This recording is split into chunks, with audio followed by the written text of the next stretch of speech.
Ladies and gentlemen, when I say I am so blessed, so happy that we have made this interview happen, this young lady had to move away for me to finally get out of my own way and get her on the podcast. We are South Florida, born and bred together, but now she is a resident of North Carolina, but she still has so much anointing, wisdom, and insight to share with us. So, the amazing Jalisa Faye, welcome to the God and Gig Show. How are you, my friend? I am doing amazing. I am so happy that we are able to get this episode out. I'm excited to be here. I can't wait to dig into all the great things that we're going to talk about.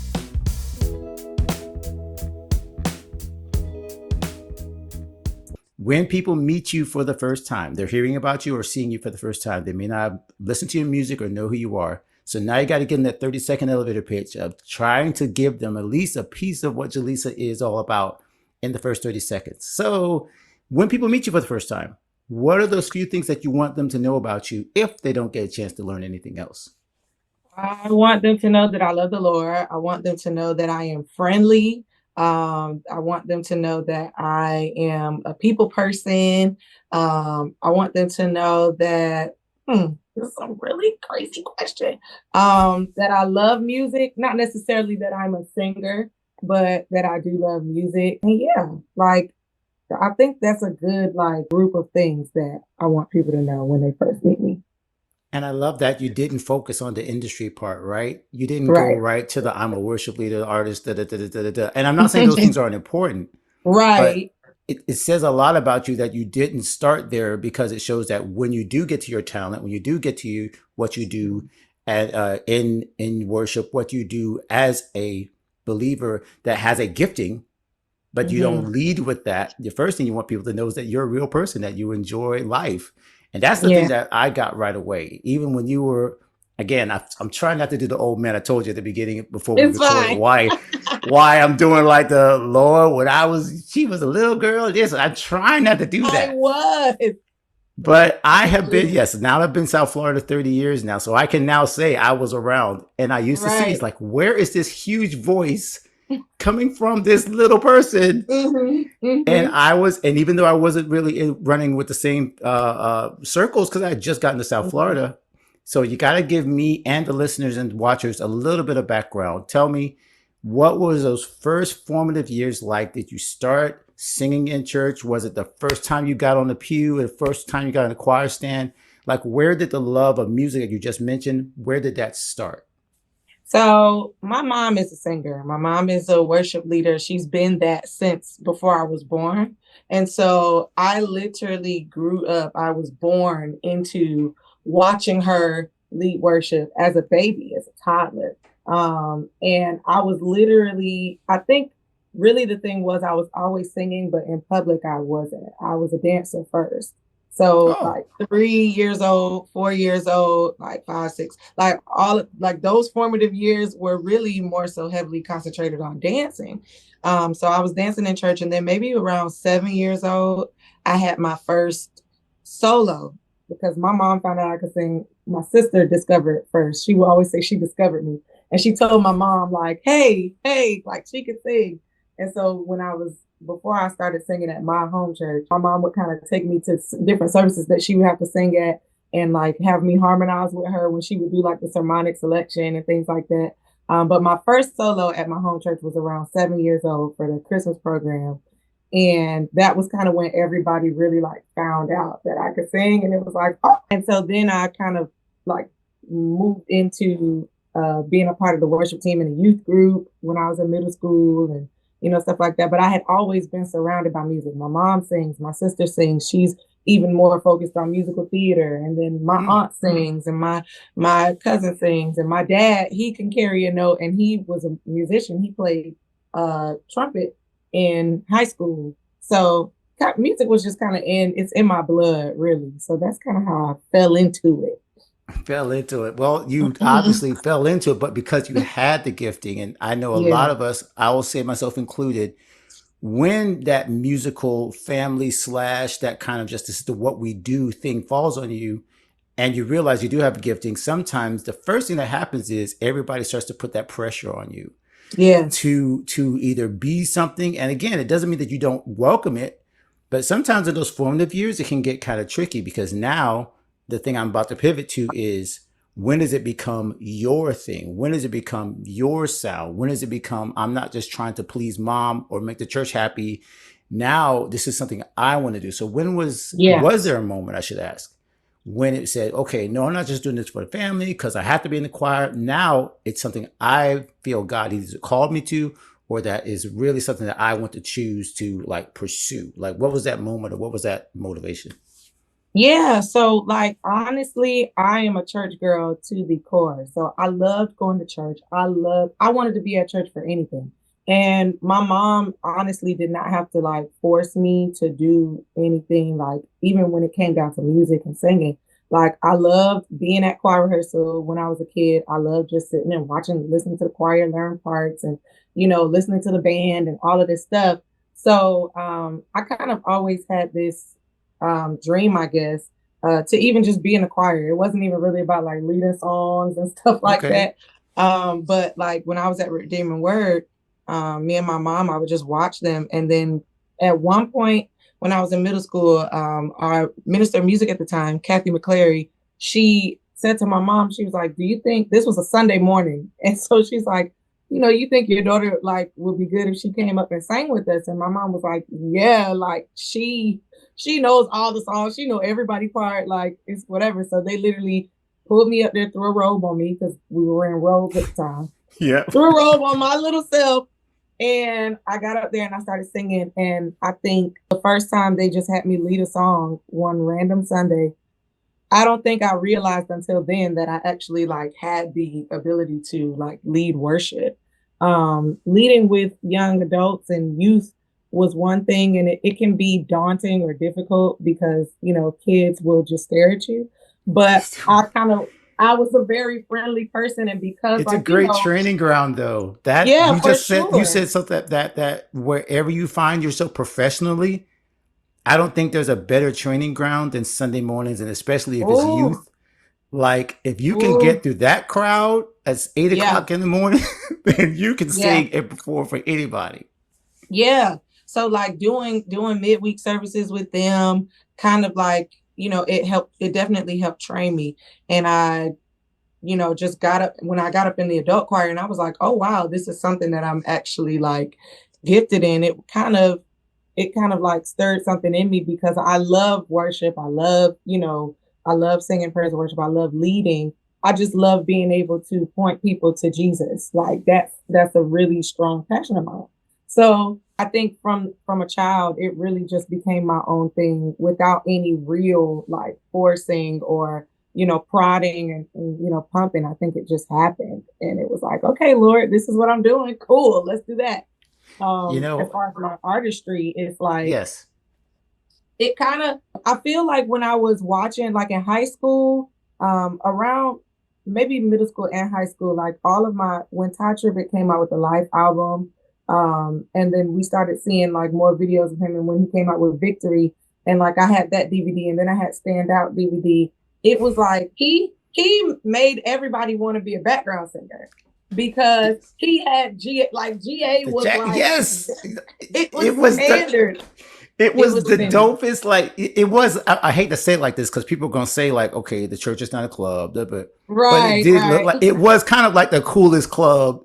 In yes, It that's how it was. felt. It felt like that for sure. And so he was the reason that I ever like had a dream to, sing background because it was like, oh my God, that is cool. I want to be in GA, you know? And then like that whole did I think it was gonna happen the way it did? I had dreams of it, no, but like the way it literally like my life just kind of took a turn in that direction when I was in college. Yeah, in college. And so it just happened. Literally stuff just happened in my life. And I was just like, okay, Lord, this is it. This is what we're doing. Sure, let's do it. I love that feeling of, well, number one, seeing. Okay, so there's so many different directions we can take this. Number one, obviously, Yes. I'm giving away the ending. If they already read the bio, they know where you ended up. Mm-hmm. But you just kind of teased it there. So I have to ask then, if there was something in terms of seeing Tye, seeing that you love worship, So, and I want to point out quickly your love for the local church. That is a huge deal Mm-hmm. that I got to get. I will not, the very beginning of the first chapter of the book is stay connected to church. Oh yeah. There's so many artists, creatives in our area that get disconnected from that. And then they Mm. want the big stage and they want to be on these big things. And then when they get there, or if they never get there, whatever, they still don't have the character because they haven't been Yes. formed by that, because they don't have the mentorship and the discipleship. So I want to ask you, other than your mom, because you just mentioned that, Mm-hmm. who are some other people in your life that have helped you to see and be ready for the stages that you were on? Were there any mentorships, any other pastors, any other people in your life, especially when you talk about that professional, right? Because now you're shifting, you're Mm-hmm. thinking about the artist side and Mm-hmm. becoming this person that actually has to be out there doing this as well as in ministry. So were there any people that helped you make that transition? So, definitely I give credit to my home church, Redeeming Word Christian Center International, Fort Lauderdale, Florida. Apostles Ed and Yvette Brinson, Pastor Lonnie and Jarrell, Kathy McClary, Bonita and Mark McClary Sr. They were the ministers of music that I was raised under, you know, and they taught me, home taught me so many things. It taught me how, I think what home helped me realize was that I had the ability to adapt to a lot of different sounds, I guess you would say. We, back in the day, of course, we had like a lot of like guest preachers that would come in for conferences and things like that, and we would have to sing and flow with them. And so that helped me sharpen that gift of being able to adapt to whoever is leading the moment. And it's translated to now in my career as a background vocalist. When I sing with different artists, I have the ability to go with whatever direction each artist is going in. It definitely taught me. I mean, I got my first opportunity, honestly, from serving at home in church. I started singing as a professional background vocalist with Travis Greene. And Travis Greene was a guest for Apostle Yvette. She used to do like fashion shows. She was a designer. So she would do fashion shows at the church every year. This particular year in 2011, I believe, the fashion show was offsite. It was somewhere else. And he was a special guest. And I was a huge fan. I was a super fan of Travis Greene. So I just would like, he came out and I was literally, me and my friend were literally the only two people standing up singing along with every song, every word. Everybody's sitting down looking at the models, and I'm like, I don't care about none of this. So I'm singing along. This was a Saturday, and then the Sunday he led worship with us, and he knew my name because I guess like he had asked somebody like, who was that girl that was like singing along with every song? So we kind of built the relationship from there. But this was the first time that he had ever seen me. He saw me lead worship, and he told me years later, like, yo, the first time I came and I saw you leading, like you were leading a fast song, and I literally was in tears just because of like the anointing that was on you. And literally we got connected. He would come to the church maybe twice a year. This was 2011. Okay. 2015 happens. He comes to the church for a men's conference. So I'm not even at the church, but I decided to stop by after service so I could just say, hey. And he calls me maybe like a couple of weeks after that and is like, hey, I want you to come join me. I'm about to start traveling. I'm about to go on the road, about to release this album, and I want you to sing with me. And I was like, okay, so, but all of that came from serving at home. That was the first time that he saw me. And so I never can forget about, neglect, or even I feel like leave or step away from the local church, because that was where I was found. Like that was, I guess, what you would consider my ticket in the platform. So I always, would say the same thing to people that aspire to be, whether they want to be worship leaders at huge churches or they want to be gospel artists with, a big old platform or whatever genre you want to be in. Right. You should always have a covering. That's where I had my covering was there. So whenever I left and traveled, I was still covered because I'm connected. And I would and I still do it now. Like I will go out of town, I will sing with whoever or sing on my own or do whatever. And if I have the chance if I am able to get back home for Sunday morning, I'm going to come back home. I would be traveling. I would land. We would have service at what? 10 o'clock. I would land at 9 o'clock and take a Uber if I didn't park at the airport, and I would Uber to church because I just have a passion for the local church. I have a passion for being connected to my family. That's my family. So, and it's my covering. I don't ever want to forget and feel like, oh, I'm so tired or I'm big time that I can't serve at church, because that's why I learned all of these characteristics to serve these other people. I love this so much. I have no idea, Jalisa, how much I needed to hear that as someone that's an every Sunday musician, right? Yes. That's doesn't. I don't say this bragging. I say this almost like I need to remind myself to take a break. Sure. Like as someone that never misses, because it's not, like you said, it's not in my DNA. It's not in your DNA to be apart from it. And then people wonder again, like you said, like how does she show up here? How does she have no issue when a Tye Tribbett or Travis Greene or any of these other great artists say, hey, right now, sing this, mic toss, right? And you don't blink. It's because you honed it over Definitely so many years. Yes, that's exactly the way it is. You make it happen. So now I've got to ask you this, because I love the positives that you're sharing. I got to go through some of the negatives, though, because some people relating with this may say, wait, okay, it was too easy.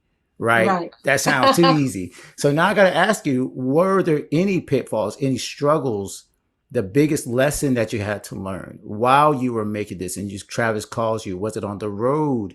Was it loneliness? Was it struggling with any other like musicians or egos or anything? Like, what was the biggest struggle or issue that you had to like overcome now that like God opened up this door to you? Oh, it's funny because I think when I started traveling, it came literally right after like a personal change in my life. Like I did lose friends. I was going through those different just relational changes. And it was so interesting because on top of that, I'm asked to travel. And this is something that I did dream of, because this was something that I had written down in a vision book, like in 2012. And so, yes, I have the dream, but then I also feel bad because I'm like, oh my God, I might miss a Sunday. Like that was a personal struggle for me.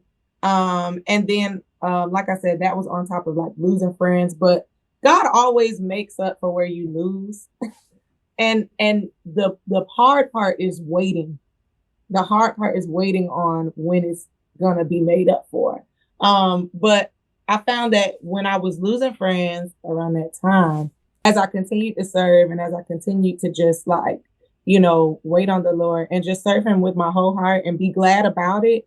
Literally, when that call came with Travis, I started traveling with them. And that was like a whole new family that I had gained, so it was almost like for every friend that I lost, I gained like 3 other ones. So God really was doing a great work. Another struggle, I guess on the physical side, was just like learning how to pace myself in this new season of like traveling, because I'm using my voice all the time. We're singing maybe 2 days in a row, 3 days in a row. Or I'm going somewhere, traveling somewhere that might be 3-4 hours away, 3-4 hour flight. I sing for 30-45 minutes, then take a late or early morning 3-4 hour flight, and then come home and sing and leave. Like, because I wasn't just coming home and sitting down. I was coming home and leaving. So learning how to pace myself, I think that was probably one of the greatest lessons, pacing myself. And also, if we want to talk about relationships, just learning that you can't take everything personal.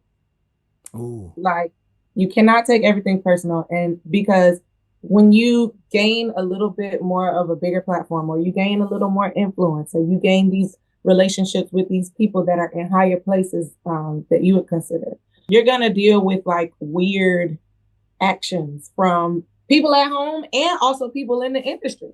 Like, we think that, because I think people think when you make it or you get to a higher place in the industry, you feel like, oh yeah, this person, that person, it must be great. Like, you must be good. Yeah, like, everything. Yeah. Everything that glitters is not gold. And some people are really weird out here. So like, you have to understand that everything is not personally directed towards you, because a lot of things that happen at home and in the industry can make you question yourself.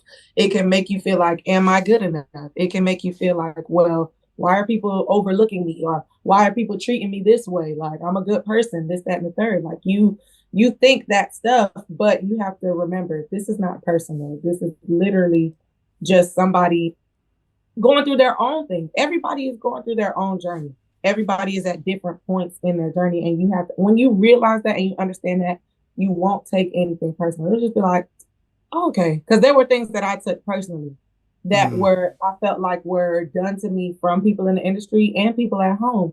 And it took me years to say, you know what? This person probably didn't even mean to do this way. And even if they did, at the end of the day, it's all just a stop in my journey. Like, it's just a moment. It's just a moment. And I can't hold a grudge. I can't, hold people to that forever, because God don't do that to me.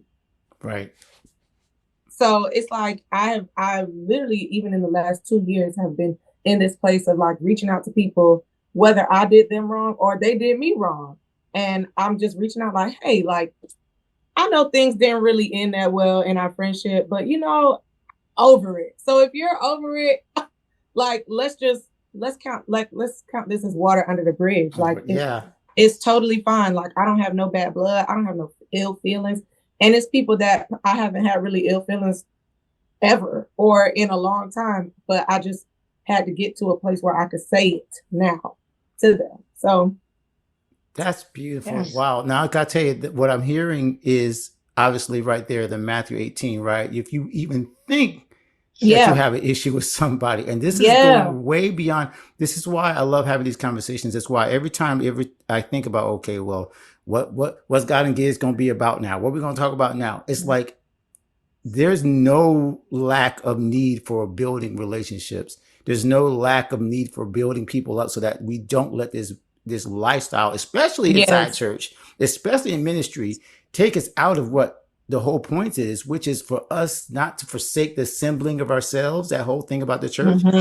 Jalisa, I'll just personally, this is my own Allen 101, Gospel of Allen. This is not, okay. I am starting to take that verse about not forsaking the assemblies of yourselves. And I'm like, I don't think whoever wrote Hebrews was talking just to church people. Right. I don't think he was saying assemblies of ourselves on Sunday mornings. Right. I think he was saying anytime you and I or anybody inside this get together, don't forsake the assembling, as in keep these relationships intact and then encourage each other. So now I'm realizing God and Gigs is just another place where we don't forsake the assembling. Yeah. You and I finally connecting. It's like, no, we need to encourage each other, because you're out there in North Carolina now. You've made this big transition, but you said so much about family. You've said so much, like 90% of this interview has not been about how you got on the big stage. It's been about the relationships you built along the way. Yeah. So to me, it's like you're reminding me right now the purpose of this podcast. And if you're listening or watching, you're realizing, hey, this isn't about her gifting. Did make room for her, but your character is what's growing even faster than your platform. It sounds like you're saying that's what's, especially I want to quickly talk about the transition that you made. Yes. It sounds like, leaving and having to follow God to a whole nother church after you just said so much about family and about connecting to your church. That had to stretch you even more, because now you're having to do a whole nother side of obedience and like you said, building relationships. For sure. So I'm at World Overcomers Christian Church now in Durham, North Carolina. And before I moved here, they were inviting me, they were bringing me to come lead like at least once a month, at least for a year.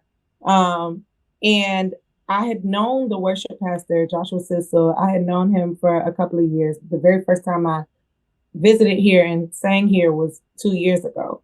And so I had known him and kind of started really building that relationship for real. And then the more I came and sang, I got to know people on the team. Like, I got to know the band. I got to know the music pastor. I got to know some of the associate pastors. And like, they always took care of me, and we would go out to eat, and different things like that the day before. And so that was another way for me to just kind of connect and have those conversations and build relationship. So when it came down to leading up to me moving, it was definitely a scary thing because I'm literally leaving everything and everyone that I know. I have never lived out of state, never lived on my own. All of these things are first time things that I'm doing, but the comfort and the peace came for sure in already building those relationships over time here. Okay. So now I know I have a family here. I know that I have people that I can trust. I know that I have a close-knit circle here, so that while my people at home are praying for me, I got people on site that are also doing the same thing. Because like you said, like most of this podcast, this episode has been about relationships. I'm very big on relationships. I love my friends. I love hanging out with them. I love talking and spending time with my friends. So that's a big thing for me. So being able to find that here was really the kicker that gave me like that peace in knowing that, okay, like I'm gonna be good. Like I have a community, because you're not meant to do life alone. Like you're not meant to be on your own. You're not meant to just like pursue all of your dreams without any help, without anybody praying for you and connecting with you and saying, hey, I got your back no matter what. Like you're not meant to do life without that. So yeah, that's the comforting part here for sure. That's beautiful. And I'm so glad you mentioned just now that now that you've shifted, now that you have transitioned, you said you're not supposed to do life alone. You've also transitioned, not just transitioned for the entire time. I think you've been about helping other people. And that includes in the industry. So you're not just leading on Sundays. You're not just traveling with these amazing artists. You're also now you're opening up to share what you know with other people through coaching. I've seen you do these.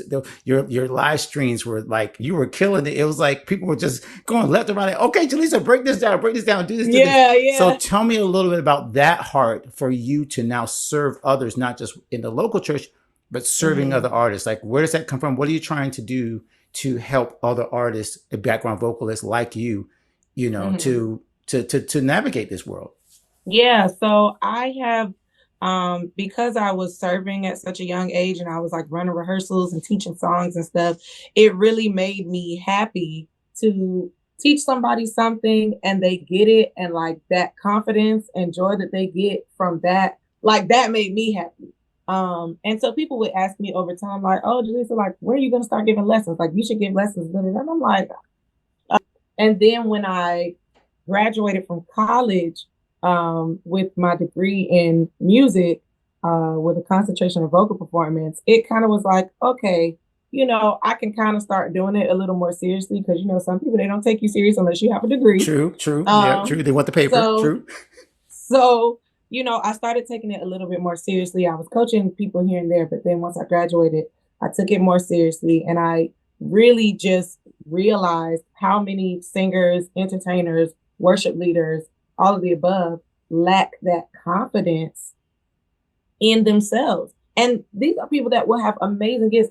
I coach some of the most unknown, but most gifted people that you would probably ever hear, and they're not confident. And so it's like, I want to speak to that thing. Yes, of course, I want to help you learn how to do runs, and I want you to, you know, be able to do the vocal things in the technically correct way. But I want you to be confident, because if you don't have confidence in what you have, you're not going to use it properly, or you're not going to use it at all. And so the passion that I have, I think it definitely grew over time because I've always loved it. But in the last maybe 3 or 4 years, it really grew when the pandemic hit.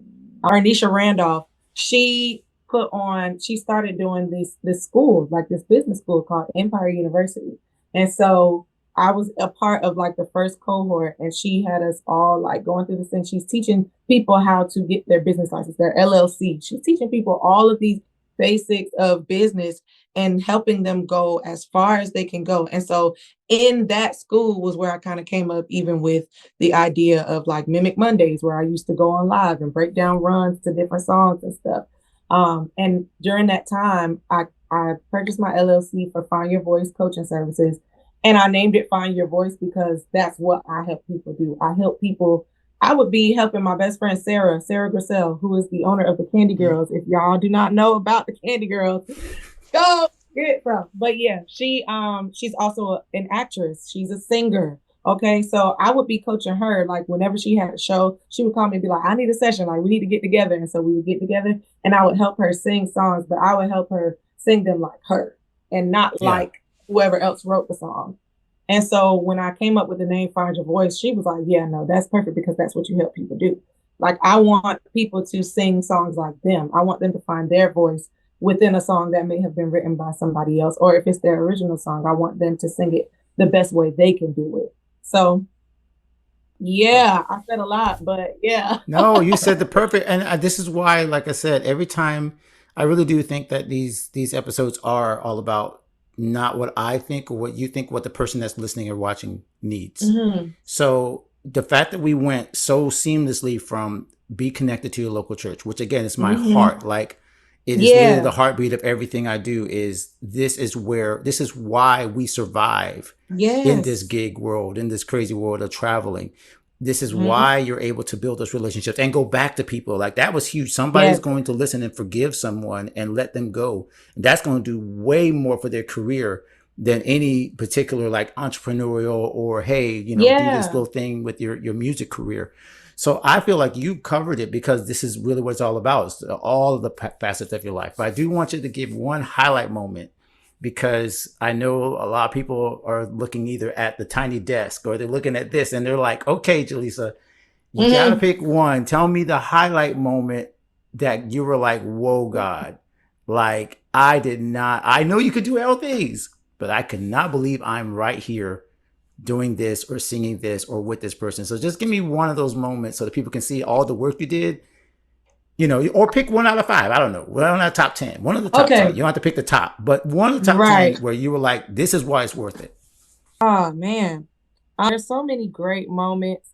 I would probably say, okay, like the big things are great. And of course, Tiny Desk was Tiny Desk with Tye is crazy. I think one of the bigger things though was when we, with Tye, when we recorded the first All Things New album in 2021.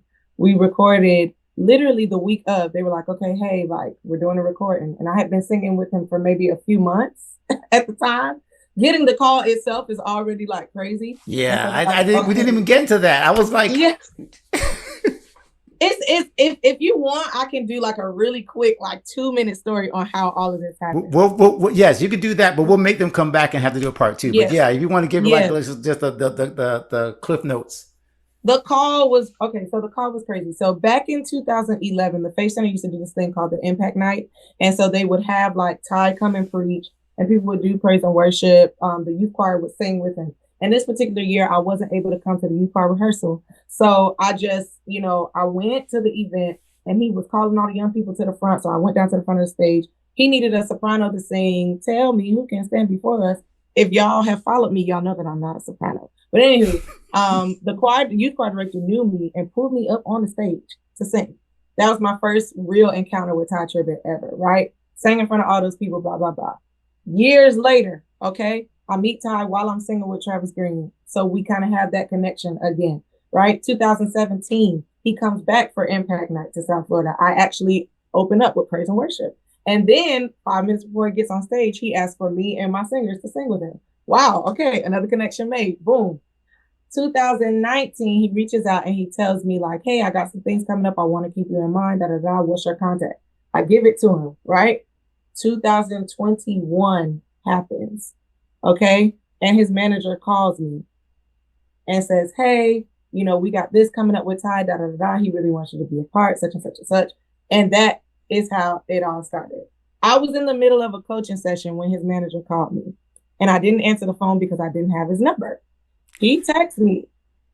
And when I tell y'all, I had to hurry and breeze through that session so I could call that man back. It was crazy. But yeah, like that's a highlight. I think another highlight for sure is my album release. My album release happened in January 2023. If you don't have it starting over, go get it. I think that was a highlight for me because I was getting calls from and like tags and mentions and stuff from artists that I have listened to my entire life. I'm getting calls from Anthony Brown, the group Therapy. I'm getting, messages from Tye, and his daughter actually drove down from Orlando and was at the album release. Like, and Wow. she went back, and Tye told me later, like, man, she was nonstop talking about it. And I'm super grateful. Just everybody that I have listened to, Todd Delaney, Jonathan McReynolds, like all of these people are texting me and messaging me and commenting on, like, man, this is such a great album. It's a wonderful body. Marette Brown Clark, like all of these people that I have heard since I was a child. Like, I think that was a real highlight for me, because it's just like, wow, I think this about y'all music. And y'all are turning around and telling me, like, you are being blessed and you're enjoying listening to this stuff. On top of course, all of the people that were in the room, everybody that played a part of the record, like just feeling like what I felt in the room that night, it was unspeakable. Like, you could not even imagine, how electric that room was for the album release. So yeah, those are like a bunch of highlights merged into one. No, those are great. And what you just described, the last little part, I love that you finished with your album with you sharing. And in my head, again, this is just me, Alan, me going my ADD. I'm just seeing the little girl that stepped up at 7, 8 years old. And it's like, see what happens, how if you stay connected and you stay into your first love and you don't neglect it and you mend those ways, see what's possible. So with that, this is a perfect way to finish. What would you say to the person who is where you were? In other words, if you were talking to your younger self, but we're really thinking about that person who is like, dealing with the same thing you were dealing with. She's at a local church. He's at a local church. He's got dreams. He's written down, I want to perform with such and such. And he thinks God's calling him. But right now it's just every Sunday. And nothing's really changing. And people staring at you while you're leading worship. Yeah. What would you say to that person who is where you were so that you can encourage them? I would say it is always wonderful to have dreams, right? Always wonderful to have plans and goals. The Bible says that you're supposed to commit your plans to the Lord. So what you want to do is commit that to the Lord, leave it before him. Every day that you think about it, God, this is what I want to do. I pray that it aligns with your will. And if it doesn't, Lord, help me to desire your will. That's one, because a lot of people want to do things that they're not necessarily called to. So make sure, like, God, make sure that this lines up with your will. Change whatever you need to change so that my dream and my desires can line up with your will. 2, ask him to keep your heart pure. Okay. Even in those frustrating moments, because Sundays can be frustrating too. Every Sunday shouldn't be frustrating, but there are always those times and those moments where you can be frustrated at your local church, but always ask God, Lord, help me to do this with a pure heart and clean hands. Lord, increase my love for this, increase my passion for this, because that's what kept me. When I get frustrated, Lord, help me remember why I do this, because it's not just about me. I don't do this so I can get a platform. I do this because I love the Lord and because I love his people. Okay. So always pray for the right heart. Always pray for the purity of your heart and continue to work towards the goals that you say that you want. If you pray about it and you see those things and you want to do those things, but you're not working towards them, once you get an opportunity, it's either going to pass by you or you're going to blow it because you weren't necessarily prepared and you didn't do the work beforehand to make sure that you were ready. I was giving my all at church. That's why when I go out with these artists, I can give my all there. It's not like I just turn it on when I'm on a big stage. No, I could be in a storefront church and still giving 110% because at the end of the day, my heart is pure. I want to do this because I love the Lord.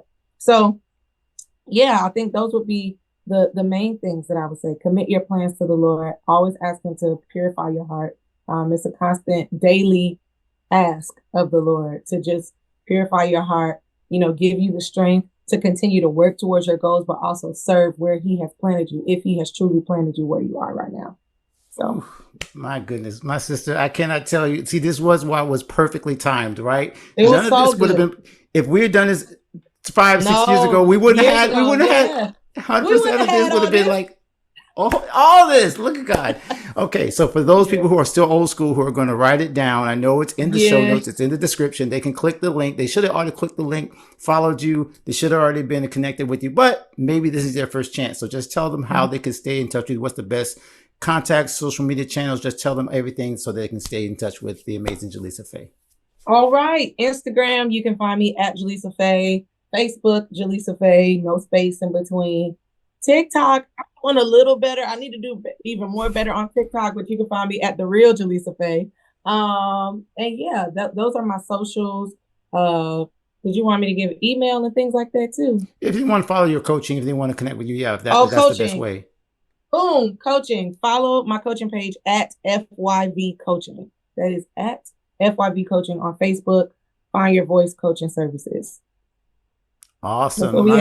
This has been perfect. I'm telling you again that you've helped so many people find their voice. And you also, again, for all these years, I say this to everybody that's in my circle of God and gigs in our South Florida.